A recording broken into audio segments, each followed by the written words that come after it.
अगर डराने की कोशिश राजपूत को कोई कर रहा है तो वो गलत कर रहा है। राजपूत डरता तो हजारों साल से राजपूत यहाँ खड़ा नहीं होता। हम लोगों ने हर कौम की आवाज उठाई है, ऐसा नहीं है कि राजपूत उठाता आवाज। हर कौम की 3600 कौम की आवाज उठाई, इसीलिए पूरा राजस्थान किस तरीके से सुखदेव सिंह जी के परिवार के साथ खड़ा रहा, पूरा राजस्थान बंद रहा। इतना सफल बंद आपने भी कभी नहीं देखा होगा। इतने सारे पॉलिटिकल हथकंडे होते हैं, षड्यंत्र होते हैं, नाटक होते हैं, कुछ भी होते हैं, पर राजस्थान बंद मैंने खुद ने आज तक मेरे जीवन में इससे बड़ा सफल नहीं देखा।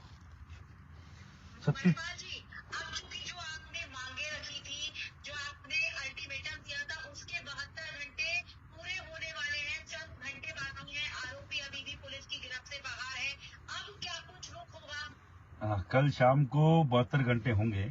कल हमारी रामलीला मैदान में यहाँ एक श्रद्धांजलि सभा है, जो 6 महीने से हम लोग एक क्षत्रिय धर्म संसद कर रहे थे, का आयोजन कर रहे थे, उसकी तैयारी में लगे हुए थे। जैसे ही सुखदेव सिंह जी वाला ये जो दुखद हत्याकांड हुआ, तो हम लोगों ने केवल इसीलिए कि वो हमारे भाई थे, तो वो प्रोग्राम तो अब हम लोगों ने स्थगित कर दिया। भाई हम लोग वहाँ जो हमारी मांगों को लेकर प्रोग्राम था, पर श्रद्धांजलि सभा को हमने उसकी जगह श्रद्धांजलि सभा रख दी, क्योंकि जिन लोगों के पास हम जा चुके हैं, लाखों लोगों के पास हम लोग गए 6 महीने में, दिल्ली के आसपास, एनसीआर के, नोएडा के, हरियाणा के, एमपी के, राजस्थान के, जिन जिन क्षेत्रों में घूमे हैं, तो वो लोग तो वैसे भी आ रहे थे, और जो तैयारियां हमारी थी, तो वो अब कहीं ना कहीं श्रद्धांजलि सभा में हम लोगों ने कन्वर्ट किया, और यहीं से हम लोग उनके हत्यारों को पकड़ने की मांग भी रखेंगे। और हम लोग चाहेंगे कि पूरा देश देखे कि राजपूत समाज को जब तक दबाने की कोशिश की गई है, तो हम लोगों ने बाकायदा मुखर होकर उसका जवाब दिया है। और मैं चाहता हूं योगी जी की तर्ज पर, यूपी की तर्ज पर उन लोगों का हश्र हो, चाहे वो कोई भी लोग हो। और मैं चाहता हूं सरकार, क्योंकि अंतिम पड़ाव समस्याओं का दिल्ली है। राजस्थान बंद कर दिया है, कोई फर्क नहीं पड़ता सरकारों के, क्योंकि सरकार का कोई चेहरा नहीं है अभी वहां पर, कोई सुनने वाला नहीं है, कोई समझने वाला नहीं है, बस मौन होके सब देख रहे हैं कि ये कर क्या रहे हैं। हम लोगों ने राजस्थान बंद कर दिया, कोई आश्वासन हमारे पास प्रशासन के अलावा नहीं है। प्रशासन ने लिखित में दिया 72 घंटा, और लिखित में दिया कि वो जितने भी पुलिस वाले इसमें कहीं ना कहीं दोषी थे, उनकी सुरक्षा को लेकर 15-20 दिन पहले एक वैन आके खड़ी हुई उनके घर के बाहर, उन्होंने रिपोर्ट दर्ज कराई, उसमें कोई एक्शन नहीं लिया गया है। तो मैं आपके आज तक के, राजस्थान तक के चैनल के माध्यम से पूरे राजस्थान को, पूरे भारत के लोगों को बोलना चाहूंगा, किसी भी समाज का नेता हो, नेशनल नेता हो, राष्ट्रीय स्तर का नेता हो, अगर उसको थ्रेड मिलती है, उसको धमकी मिलती है, तो प्रशासन को उसको सीरियस लेना चाहिए, न कि इतना इजी गोइंग कि उसको जान से हाथ धोना पड़े। अगर वो आज प्रशासन सीरियसली उनको सीरियस लेता, तो आज कहीं ना कहीं हमारा भाई जिंदा होता। हम लोग ये न्याय की लड़ाई नहीं लड़ रहे होते। पर फिर भी अब जो हो गया वो तो अब हम नहीं बदल सकते। पर केवल ये बोलना चाह रहा हूँ, जैसे कि मैं जिस एरिया में यहाँ दिल्ली में रहता हूँ, बसंत कुंज में परसों 2 शूटर पकड़े गए, आज 2 शूटर पकड़े गए। अब वो इत्तेफाक है, ये भी मुझे नहीं मालूम इत्तेफाक है क्या है, पर दिल्ली पुलिस का इनपुट है कि आप सतर्क रहिए। राजस्थान जो पुलिस है, कमिश्नर साहब हैं, उनका भी कहीं ना कहीं मैसेज है कि नहीं, हम लोग देखते हैं आपकी सिक्योरिटी के लिए। तो मैं तो केवल ये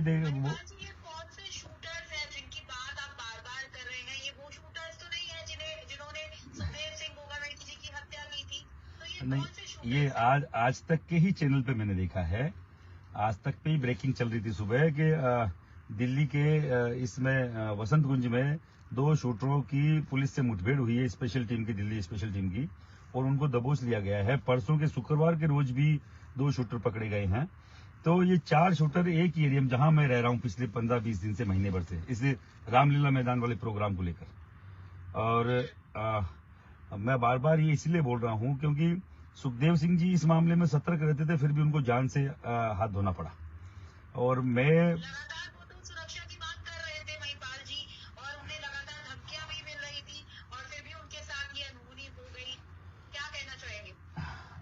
देखो, 3 साल से वो अपनी सुरक्षा की मांग कर रहे थे, और राजस्थान डीजी के पास इनपुट था भटिंडा जेल का 9/3/2023 का, अभी लेटेस्ट के अंदर यहाँ संपत नरा नाम का एक लड़का जो गैंगस्टर है, वो बैठ के उनकी प्लानिंग कर रहा है मारने की, और AK-47 कहीं ना कहीं वो व्यवस्था करवा रहा है उनको मरवाने के लिए। और वो लिखित में है, आप लोगों के पास भी वो लेटर होगा। तो उन्होंने क्यों दबाई इस बात को, डीजी क्यों दबा रहा है, जो पूरा लॉ एंड ऑर्डर का पूरा मुखिया है पूरे राजस्थान का, वो क्यों दबा रहे हैं। और उस टाइम के मुखिया जो पूरे सरकार के थे अशोक गहलोत जी, वो सीएम भी थे, गृह मंत्रालय का चार्ज भी उनके पास था, तो उन्होंने उस चीज को क्यों दबाया? ये कहीं ना कहीं शक के घेरे में। और जिस लड़के ने जिम्मेदारी ली है कनाडा में बैठे हुए शख्स ने, वो वापस से दूसरे दिन पोस्ट करता है, अशोक गहलोत के बेटे का नाम लेता है कि वैभव गहलोत को हम लोग फिरौती देते हैं, फिरौती का हिस्सा देते हैं। तो कहीं ना कहीं शक के घेरे में ये लोग हैं। और मैं तो चाहता हूं, अभी सीएम अशोक गहलोत के खिलाफ भी मुकदमा एफआईआर दर्ज हुई है कल और परसों, और चाहता हूं कि एनआईए इसमें स्वतंत्र तौर पे इसकी जांच करे और ऑनेस्टली, ईमानदारी से जांच करके दूध का दूध और पानी का पानी करे, तो पूरा देश देखे कि ऐसे जो लोग हैं इनके गिरबान तक कैसे पहुंचाया जा सकता है। हम लोग पहले डिमांड कर रहे थे कि उसकी इनकाउंटर होना चाहिए, पर अभी आज जैसे अभी सुप्रीम कोर्ट के वकील मेरे पास आए हुए थे, उन्होंने बोला अगर इनकाउंटर ही वो लोग कर देंगे तो एनआईए जांच फिर किन के आधार पे करेगी? एनआईए जांच अपराधियों को पकड़ के ही कर पाएगी। अगर इनकाउंटर हो जाएगा, मर जाएगा अपराधी, तो उसके पीछे किसका हाथ है वो पता ही नहीं लग पाएगा। महिपाल जी, शीला शेखावत को भी हमने सुना, वो भी लगातार 33 कौम का जिक्र कर रही थी।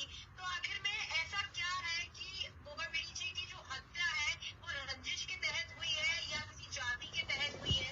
देखो, ऐसा है, मैं किसी जाति बिरादरी के खिलाफ नहीं हूँ। अगर व्यक्ति गलत हो सकता है, जातियां गलत नहीं है। जातियां हजारों साल से यहीं पर थी, और राजपूत समाज या दूसरे समाज जितने भी है, राजपूत समाज सबसे घुल मिल के रहने वाला समाज है। तो मैं कोई 35 कौम 36 कौम का ज्यादा बात नहीं करता। मैं तो ये बात करता हूँ कि जो भी जातियां इस समाज में है, उनमें अगर कोई एक दो नफरती लोग हैं, उनको मुझे लगता नहीं है कि समाज को उसको सीरियस लेना चाहिए।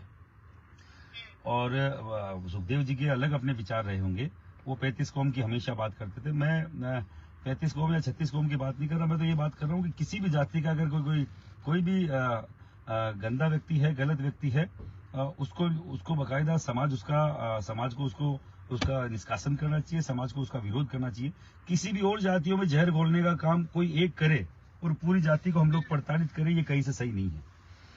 तो हो सकता है उनका नारा है, पर मैं तो केवल ये बोल रहा हूँ कि किसी भी व्यक्ति ने किया है, किन्हीं व्यक्तियों ने करवाया है, उनका पर्दाफाश होना चाहिए, उस परिवार को न्याय मिलना चाहिए, और आगे इसकी पुनरावृत्ति नहीं हो, इसको भी कंफर्म प्रशासन को करना चाहिए। हम लोग कल दिल्ली में लाखों की संख्या में इकट्ठा इसलिए हो रहे हैं। हम लोग बड़ा प्रोग्राम कर रहे थे, पर उसको हमने कन्वर्ट किया श्रद्धांजलि सभा में, और इसीलिए किया है कि समाज को न्याय मिले, उस व्यक्ति को न्याय मिले, समाज की एक ताकत दिल्ली में दिखे, क्योंकि अंतिम पड़ाव दिल्ली में हर समस्याओं का दिल्ली दरबार है।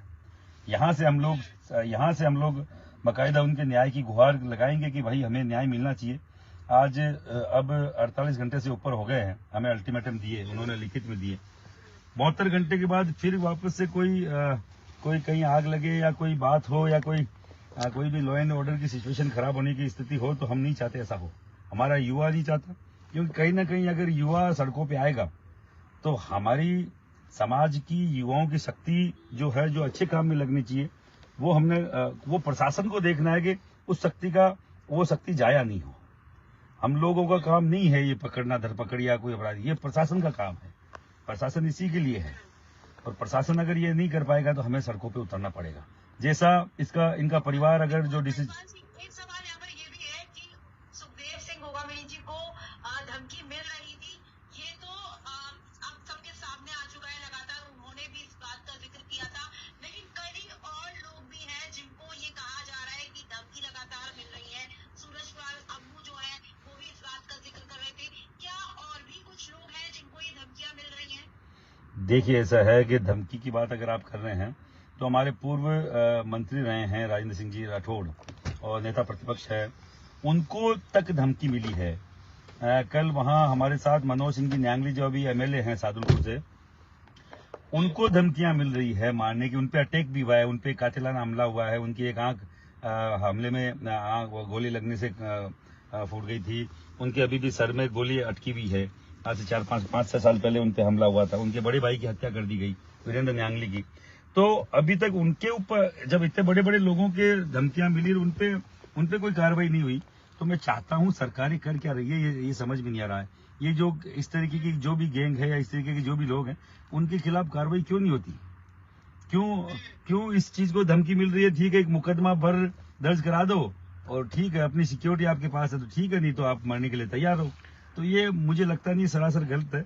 और अभी जैसे सिद्धू मूसेवाला को मारा गया, फिर बाद में यहाँ एक राजू ठेठ है, उनकी अभी हत्या हुई पिछले 1 साल पहले, और फिर अब इनकी हुई है। तो जातियां, किसी भी जाति दूसरी जाति के कोई व्यक्ति मारा जाता है तो मुझे लगता नहीं कोई इस तरीके का विषय है कि किसी को प्रसन्न होने की, किसी को खुश होने की वो है। किसी परिवार का व्यक्ति गया तो मुझे लगता है सबका व्यक्ति उनके परिवार के लिए वैसा ही होता है। और हाँ, आज कहीं ना कहीं 2 जातियों में 2-3 दिन से टकराव चल रहा है, तो मैं आपके चैनल के माध्यम से बोलना चाह रहा हूँ, जो कोई भी इसमें इन्वॉल्व है वो जाति को रिप्रेजेंट नहीं करता। मुझे लगता नहीं कि अपराधी कभी अपनी जाति को रिप्रेजेंट करता है। अच्छे लोग जाति को रिप्रेजेंट करते हैं, न कि बुरे लोग। तो हमें वैमनस्यता, कौन सी जाति है, जरा थोड़ा खुल करके बताइए। आखिर आप अगर एक बात कहते हैं तो किस जाति को करनी सेना से खतरा है? नहीं, किसी भी जाति को करनी सेना से खतरा नहीं है, करनी सेना को भी किसी जाति से खतरा नहीं है। पर अभी जाट राजपूत के नाम पे पिछले 2-3 दिन से यहाँ विध्वंस चल रहा है, फेसबुक, व्हाट्सएप पे, सोशल मीडिया प्लेटफॉर्म पे।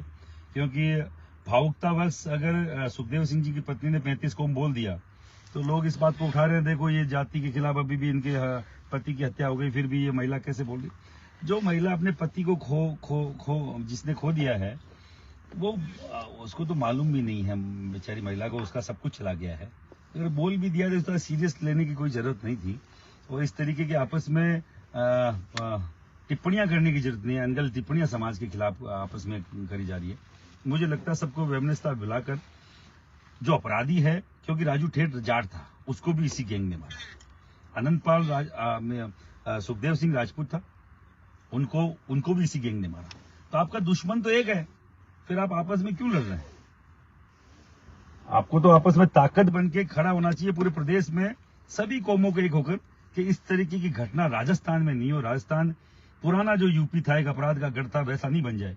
अभी का यूपी जो अपराध मुक्त है, कहीं ना कहीं योगी जी ने किया। इसी तरीके कोई सीएम का चेहरा है और इसी तरीके से वो अपराधियों से लड़े, अपराधियों को मुंह तोड़ जवाब मिले, बाकायदा उनको गोली का मतलब गोली हो।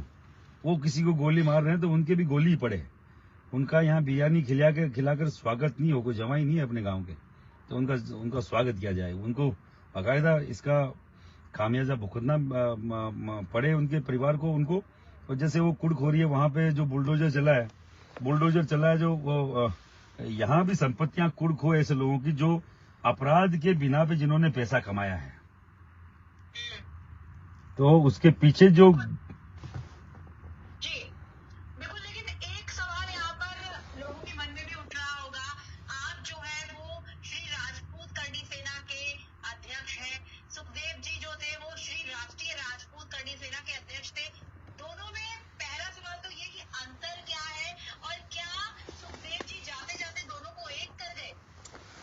देखिए, जहां जहां समाज की बात आई, हम लोग एक मंच में मिले हैं आज तक। और श्री राजपूत कर्ण सेना 2006 में कालू साहब ने बनाई थी, राष्ट्रीय राजपूत कर्ण सेना 2015 में सुखदेव सिंह जी ने बनाई थी।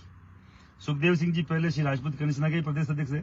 किन्हीं कारणों से चाहे वो वैचारिक मतभेद हो, कुछ भी है, वैचारिक मतभेद चलते रहते हैं, मनभेद कभी नहीं था। उन्होंने अपनी एक कर्ण सेना बनाई जिसका नाम राष्ट्रीय राजपूत कर्ण सेना रखा। वो राष्ट्रीय अध्यक्ष है उसके, मैं श्री राजपूत कर्ण सेना का राष्ट्रीय अध्यक्ष हूँ। एक ही पेड़ की 2 शाखाएं हैं, ये आप समझ लीजिए, पहला मैं बताऊं। और जिन मुद्दों पे, इतिहास पे या किसी भी सामाजिक कोई कुरीतियां थी, उन पे वो भी उन्हीं पे काम करते थे, हम भी उन्हीं पे काम करते थे। हम कर्ण सेना कालू साहब के नेतृत्व में चलाते थे, वो खुद उसके मुखिया थे। अभी कालू साहब पिछले 4 महीने पहले शांत हो गए, उनका निधन हो गया। तब से अभी कालू साहब का जो चार्ज है वो किसी के पास नहीं है, केवल राष्ट्रीय अध्यक्ष मैं हूं। और कभी भी भाइयों को किसी को जरूरत पड़ी है, हम लोग आपस में साथ रहे हैं, ऐसा नहीं। मेरी बात भी हमेशा उनसे होती रहती थी। अभी 10 तारीख के प्रोग्राम के बाद करनी सेनाओं को एक होने का भी एक मुद्दा जो आपने बोला वो था कि हम लोग एक होके काम करेंगे। 11 तारीख को हमारी मीटिंग आपस में होनी थी। उनके वहीं से 15 दिन पहले मुझे फोन आया कि हम लोग क्यों न अब एक हो जाए, कालू साहब अब चले गए हैं, अपने ऊपर वो हाथ नहीं है। तो करनी सेनाएं भी एक हो रही थी, कहीं ना कहीं एकजुटता का एक मैसेज भी वो देने में थे, मैं भी उसमें सहमत था। पर ये भाई की इच्छा मुझे लगता है अधूरी रह गई। पर आने वाले दिनों में सभी संस्थाएं करनी सेना के नाम की मुझे लगता है एक प्लेटफॉर्म पे आएगी। और जहां तक मैं विश्वास रखता हूं, समाज को एक ही करनी सेना मिलेगी, 20 करनी सेना, 5 करनी सेना नहीं मिलेगी। और एकजुटता के साथ समाज का हम लोग जितना सामाजिक कार्य कर सकते हैं, समाज के लिए अच्छा कार्य कर सकते हैं, समाज की कुरीतियों के खिलाफ क्या कर सकते हैं, हम लोग करेंगे। बिल्कुल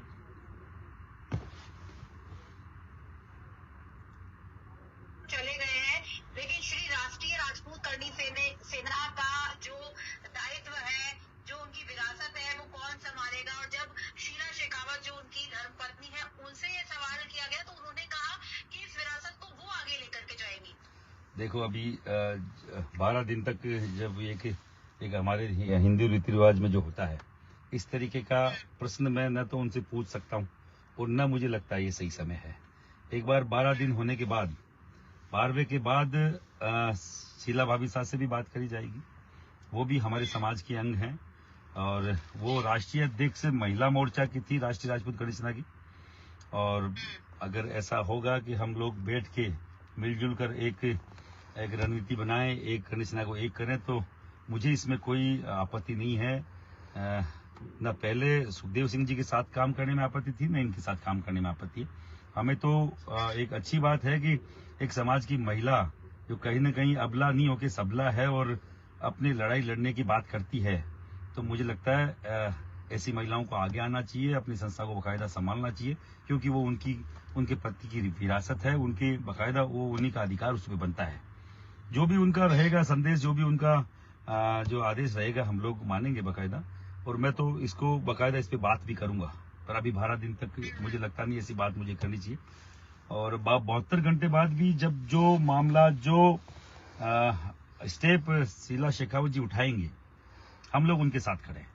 क्योंकि जो धरना भी अगर उठाया गया, धरने में अगर 72 घंटे का अल्टीमेटम है, पूरे थाने को जो निरस्त किया गया, सस्पेंड किया गया, वो भी उन्होंने लिखित में लिया।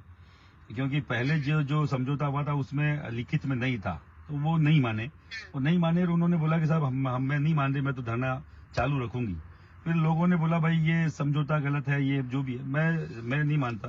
क्योंकि जिस महिला का पति गया, उन्होंने जो समझौता किया तो सोच समझ के किया होगा। और दूसरी बात, किसी भी शव का अंत्येष्टि समय पे हो जाए, उसकी दुर्गति नहीं हो, तो मुझे वो सबसे बढ़िया पहला काम तो वही था कि उन्होंने जो स्टेप उठाया, मुझे लगता है वो सही है। क्योंकि शव अगर 5 दिन, 7 दिन, 10 दिन धरना चलता, तो शव कितना गल जाता है, उसमें दुर्गंध आने लग जाती है, कितना उसकी ऑर्गन्स उसके खत्म हो जाते हैं अंदर से। तो मैं नहीं चाहता किसी भी व्यक्ति के मृत शरीर को इस तरीके से हम प्रताड़ित करें बाद में, मरने के बाद भी। तो उनका स्टेप सही था। 72 घंटे बाद अगर जो ताकत है राजपूत समाज में, तो वो तो 72 घंटे बाद भी नजर आ जाएगी। भूले थोड़ी है लोग।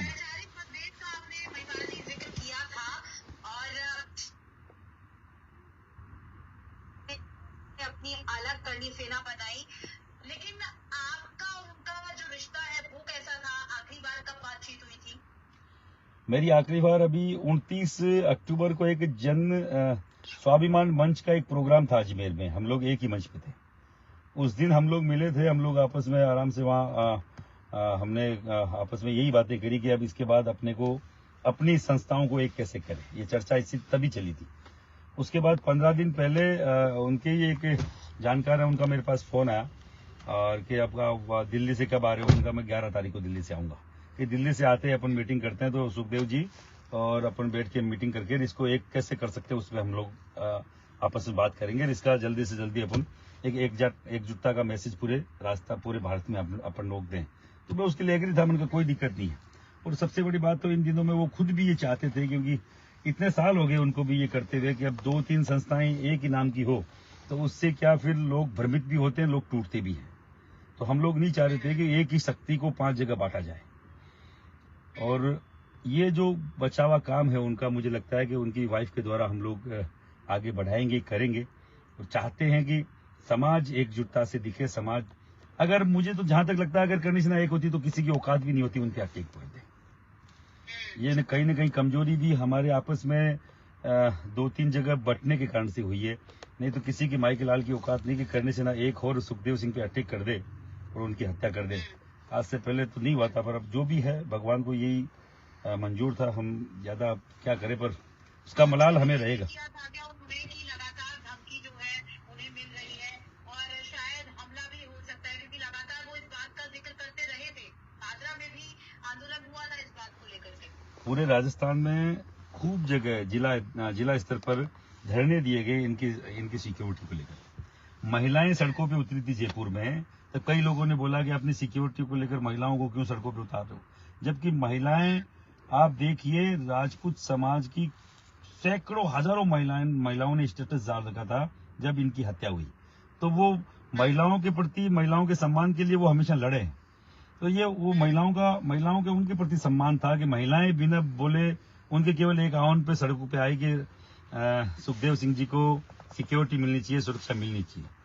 फिर भी इनको नहीं मिली, तो कहीं ना कहीं फेलियर है, प्रशासन का फेलियर है, कहीं ना कहीं मिली भगत है, कहीं ना कहीं सरकार। एक एसपी साहब ने तो यहाँ तक बोला, जो मुझे कल मालूम चला, उनका एक स्टेटमेंट आया कि अपराधी को काहे की सिक्योरिटी, क्योंकि उनका पुराना बैकग्राउंड थोड़ा उनपे 2-4-5 मुकदमे ऐसे लगे हुए थे। पुराना किस व्यवस्था के तहत या किस परिस्थितियों में मेरे मुकदमे लगे, किसी के मुकदमे लगे, उनको अपराध से जोड़कर मुझे लगता नहीं देखना चाहिए। और पिछले 10-15 साल से वो सामाजिक उसमें सेवा में थे, उनके एक भी मुकदमा 15 सालों में नहीं लगा। और पुराने मुकदमों का जिक्र करके अगर कोई एसपी साहब ये बोलते हैं कि कोई अपराधी को हम लोग क्यों सिक्योरिटी दे, तो मुझे लगता है वो घृणित मानसिकता है उन एसपी साहब की। क्योंकि ज्यादातर आपके जो नेता विधानसभा में बैठे हुए हैं, 30 to 40% विधायकों पे आपराधिक मुकदमे दर्ज है, फिर तो वो भी अपराधी है। फिर उनकी सिक्योरिटी के लिए तुम लोग क्यों खड़े होते हो? कई सारे मंत्री ऐसे हैं जिन पे आपराधिक मुकदमे दर्ज हैं, तो उनकी सिक्योरिटी के लिए क्यों फिर पुलिस एस्कॉर्ट करती है, उनके पीछे आगे पीछे गनमैन रहता है? तो ये एक समाज का, नेशनल स्तर का, राष्ट्रीय स्तर का कोई सामाजिक कार्यकर्ता है, उनको अगर जरूरत है तो मुझे लगता है कि प्रशासन को इसको सीरियस लेना चाहिए था और कहीं ना कहीं उनको सिक्योरिटी उपलब्ध करवानी चाहिए थी, तो आज हमारे बीच में होते। बिल्कुल महिपाल जी, आपने आपराधिक मामलों का जिक्र किया। हालांकि ये वो वक्त नहीं है जब हम इस तरह की बात करें किसी के जाने के बाद, लेकिन कहीं ना कहीं लोकेंद्र सिंह तालवी के साथ उनके जो वैचारिक मतभेद थे इसी बात को लेकर के थे। लोकेंद्र सिंह जी कालवी ही उनको करनी सेना में लेके आने वाले थे। वैचारिक मतभेद क्यों रहे, कैसे रहे, मैं इसका तो, क्योंकि मैं उस टाइम मैं अध्यक्ष नहीं था, मैं पहले प्रदेश अध्यक्ष था, मैं हटा था तब ही वो बने थे। उस टाइम मैं करनी सेना में था भी नहीं, मैं केवल एक सामान्य कार्यकर्ता के तौर पे था। तो वो 12-13 महीने कालवी साहब के प्रदेश अध्यक्ष के तौर पे रहे, तो मुझे इसकी ज्यादा नॉलेज नहीं है। पर मैंने जहां तक सुना है, ऐसा कोई मतभेद वाला मामला नहीं था। बस वो केवल करनी सेना को अपने तरीके से चलाना चाहते थे और कालवी साहब करनी सेना को अपने तरीके से चलाना चाहते थे। इससे ज्यादा मतभेद उनके बीच में नहीं था। वो चाहते थे कि मैं राष्ट्रीय स्तर पर करनी सेना को लेके जाऊं, जबकि कालवी साहब की सोच थी कि हम राजस्थान में इसको सशक्त तरीके से चलाएं। ये एक बड़ा आपस में एक उलझन भरा मामला था, क्योंकि उनका मानना था कि पूरे देश के राजपूत समाज को करनी सेना की जरूरत है। और उनके रहते, प्रदेश अध्यक्ष रहते हुए 2-3 जगह करनी सेना का गठन उन्होंने किया था, क्योंकि वो खुद प्रदेश अध्यक्ष थे। फिर भी उन्होंने करनी सेना का गठन बंबई में किया, सूरत में किया, अपने चेन्नई में किया, 2-3 जगह किया। तो फिर वो मतभेद कहीं ना कहीं फिर बढ़ते गए कि नहीं, करनी सेना राजस्थान के अलावा बाहर नहीं जाएगी या राजस्थान में ही रहेगी। तो वो मतभेद ज्यादा बढ़े। फिर उन्होंने अपने स्तर की एक सामाजिक संस्था बनाई जिसका नाम राष्ट्रीय राजपूत करनी सेना रखा और पूरे राष्ट्र में इसका गठन किया। वो एक अलग बात है कि ये ज्यादा तब फैली जब श्री राजपूत करनी सेना ने एक पद्मावत में भंसाली कांड किया था। भंसाली को जब भंसाली की पिटाई हुई, तो श्री राजपूत करनी सेना की जो द्वारा किया गया काम था, तो फिर वो राष्ट्रीय करनी सेना भी राष्ट्रीय स्तर पर फेमस हो गई और श्री राजपूत करनी सेना भी राष्ट्रीय स्तर पर चली गई। तब दोनों करनी सेनाएं 2015 में ये राष्ट्रीय स्तर पर वृद्ध लेवल पे गई। फिर 24-25 राज्यों में ये लोग अभी ये करनी सेना है। तो वो भंसाली के कांड के बाद है। ये चाहते थे राष्ट्रीय स्तर पर लेके जाना, पर जो फेमस हुई करनी सेना वो भंसाली के कांड के बाद हुई, पद्मावत फिल्म के बाद हुई। अब महिपाल जी, चूंकि लोकेंद्र सिंह तालवी तो इस दुनिया में नहीं है, आपका क्या पक्ष है कि करनी सेना को राजस्थान में ही रहना चाहिए या राष्ट्रव्यापी स्तर पर उसे फैलना चाहिए, उसका विस्तार? नहीं, अभी तो मैंने बोला ना आपको, 2015 से राष्ट्रव्यापी ही है करनी सेना। और उस टाइम 2015 भंसाली कांड के बाद कालवी साहब को भी समझ में आ गया था कि अब पूरे नेशनल स्तर पर करनी सेना को ले जाने में कोई दिक्कत नहीं, आपत्ति नहीं है, ज्यादा जोर आजमाइश भी नहीं होगी। ज़्यादा मेहनत नहीं करनी पड़ेगी, क्योंकि हर एक जगह से फिर फ़ोन आने लग गए थे कि हमारे यहाँ भी गठन करो, हमारे यहाँ भी गठन करो। तो अभी 24 राज्यों में राजपूत गणी सेना भी है, राष्ट्रीय राजपूत गणी सेना भी है। तो ज़्यादातर राज्यों में हर जगह हम लोग हैं, चाहे वो 2 धड़े में हो पर है। और वो 2 धड़े जो राजपूतों के हुए हैं उनको एक करने का काम अब हमारा जल्द ही रहेगा। जो खुद सुखदेव सिंह जी का एक सपना था, जो मेरा खुद का एक बाकायदा एक विचार है कि इनको एक होना चाहिए, जो इन फ्यूचर हम लोग जल्दी से जल्दी करने की कोशिश करेंगे। बिल्कुल, आपकी कई लोगों से बातचीत भी हुई होगी और उस दिन क्या कुछ घटित हुआ था वो आपको भी पता होगा। 2 गनर जो थे वो छुट्टी पे थे और जो 2-3 लोग आए थे उनकी तलाशी नहीं हुई और उनको अंदर जाने दिया गया। ऐसा क्यों हुआ, जबकि लगातार धमकी मिल रही थी और किसी भी व्यक्ति को सुखदेव सिंह गोगावली बिना जांच के अंदर नहीं आने देते थे? ओह, एक नवीन सिंह करके एक जो लड़का जो उनके सुखदेव सिंह जी के साथ उनकी जो उसकी हत्या हुई, वो सुखदेव सिंह जी के कहीं ना कहीं पुराना टच में था और उसने 2-3 फोन भी इधर उधर से करवाए कि हमें मिलना है और कोई मामला है, कोई स्कूल का पता नहीं, जैसा मुझे बताया गया, और उसमें कोई मान्यता का मामला है, आप फोन करेंगे तो हो जाएगा और आप हमारे भाई हैं और इस तरीके से। और बाहर से 2 लोग आए हुए हैं, वो भी आपसे मिलना चाहते हैं। और जब अपना आदमी कोई फोन करता है और अपना बन के करता है, तो मैं कितना भी सिक्योरिटी में रहूं तो मैं फिर मेरे लोगों का क्यों वो चेकिंग कराऊंगा। तो अगर उन्होंने अगर घर में बुलाया है, बिना उनको चेक करके बुलवाया है, तो कहीं ना कहीं उन पे विश्वास था उनका। वो जो नवीन लड़का जो शेखावत जो खुद उसकी हत्या हो गई और उन्हें हत्यारों ने उसकी हत्या कर दी, किसी और को मारने की जरूरत नहीं पड़ी, वही उसको लेके आया था उन दोनों को। और क्यों लेके आया, कैसे लेके आया, वो अब मर गया तो अब कैसे मालूम चले। केवल यही बोलूंगा कि अगर उसका भी हाथ था तो उसकी सजा उसको मिल गई है, और उसका हाथ नहीं था, अगर वो ऐसे ही बहकाव में आके वो लिया है, उसको खुद को नहीं मालूम होगा, तो भी ये गलत था कि आप किन व्यक्तियों को किस व्यक्ति से मिला रहे, आपको खुद को नहीं मालूम तो आपको नहीं उठाना चाहिए ऐसा कदम। आप खुद अपनी जान से हाथ दो बैठे और जो समाज का राष्ट्रीय स्तर का नेता था उसको आपने मरवा दिया, तो ये गलत बात है। अगर मेरे पास अगर कोई मेरा जानकार है तो मुझे आपके चैनल के माध्यम से, आज तक के माध्यम से, राजस्थान तक के माध्यम से मैं बोलना चाह रहा हूँ, कोई भी ऐसा कोई व्यक्ति जो मुझे नहीं जानता और मेरे से परिचित नहीं है, मेरा कोई जानकार मिलाने मुझे ला रहा है, तो इस तरीके का कार्य आपस में आइंदा से किसी भी नेता के पास ना करें। उसको उसका जान का खतरा आप लोग कर दोगे और आपको मालूम भी नहीं चलेगा कि आपने किया क्या है। और आज पूरे राजस्थान में नहीं, पूरे देश में उबाल है केवल इस कारण से, क्योंकि एक जानकार व्यक्ति 2 हत्यारों को अपने साथ किया, और एक व्यक्ति को नहीं, एक पूरे समाज के, एक पूरे धड़े को, एक पूरे युवाओं के एक आइकन को आपने समाज से विहीन का, समाज से आपने उसको मिटवा दिया समाज से। अब वो समाज में नहीं रहे, हमारे बीच में नहीं रहे, तो ऐसा काम किसी को करना नहीं चाहिए। महिपाल जी, इसमें आनंद पाल गैंग की बड़ा सवाल दोबारा से एक बार खड़ा हो गया है। जब राजू ठेठ की हत्या हुई थी तब भी आनंद पाल गैंग का नाम आया था। अब जब सुखदेव सिंह गोगावली जी की हत्या हुई है तब भी नाम आया है। हालांकि इस पूरे हमले की जो जिम्मेदारी है वो रोहित गोजारा नाम के शख्स ने ली है। चीनू ने भी कहा कि सुखदेव सिंह तो हमारे काकोसा थे। आखिर ये नाम क्यों आया, आपको क्या लगता है? देखो, मीडिया ट्रायल अगर किसी भी कांड का होगा तो इस तरीके का उपचुप मामला चलेगा। कोई पत्रकार ने लिख दिया कि इसके पीछे वो भी हो सकते हैं। तो हो सकते हैं या हैं, दोनों में काफी अंतर है। और आनंद पाल इनकाउंटर में सुखदेव सिंह ने कितना साथ दिया पूरा देश जानता है।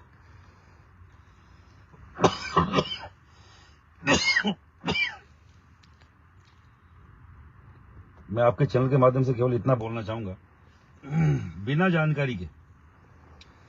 जानकारी के किसी भी व्यक्ति को किसी के खिलाफ लिखने की इजाजत नहीं मिलनी चाहिए।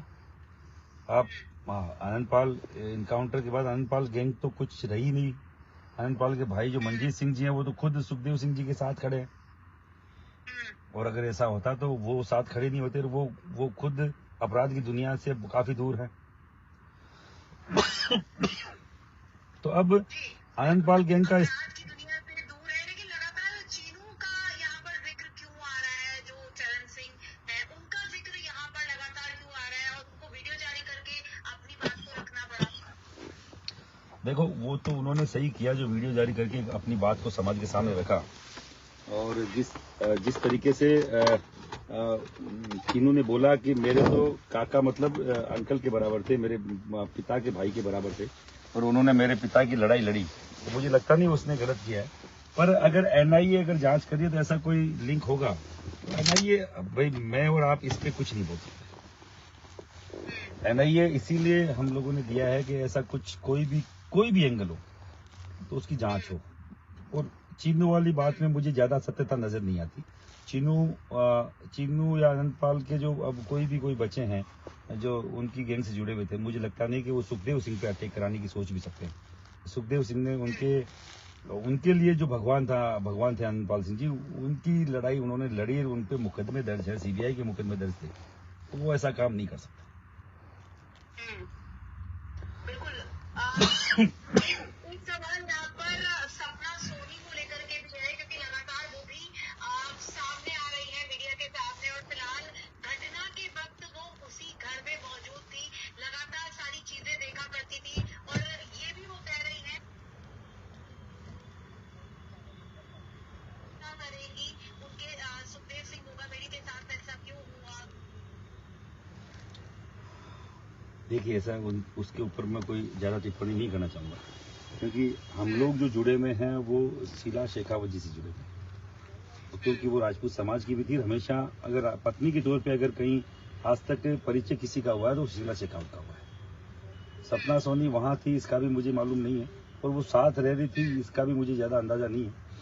पर अगर वो बोल रही है तो होंगी, मुझे नहीं मालूम। पर अब वो उनके पारिवारिक मामले में मुझे लगता नहीं मुझे कोई व्यक्तिगत टिप्पणी उनके ऊपर करनी चाहिए।